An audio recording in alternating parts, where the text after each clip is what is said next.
Ongoing po ngayon ang pagsira ng mga otoridad sa mga nakumpiskang mga iligal na droga sa iba't ibang operasyon.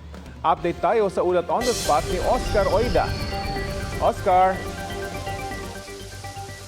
Yes, Rafi, aabot nga sa mahigit 2 tonelada ng iligal na droga na nagkakahalaga ng aabot sa 12.34 billion pesos ang sinisira ngayon ng mga tauhan ng Philippine Drug Enforcement Agency o PDEA.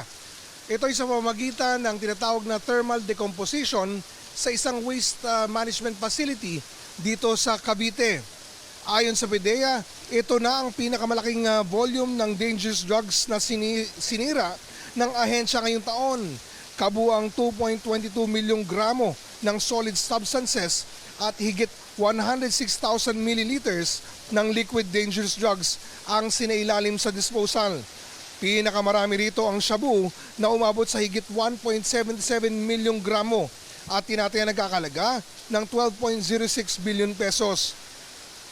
Kabilang sa pinagmulan ng mga droga ang malalaking operasyon sa Mimaropa at Valenzuela City kung saan humigit kumulang 1.7 metrikong tonelada ng shabu ang nakumpiska.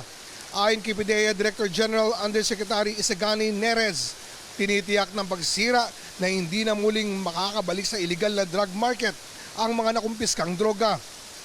Nasaksihan din ang aktibidad ng Dangerous Drugs Board Chairperson Secretary Oscar Valenzuela at kinatawan ng iba't ibang ahensya at law enforcement partners.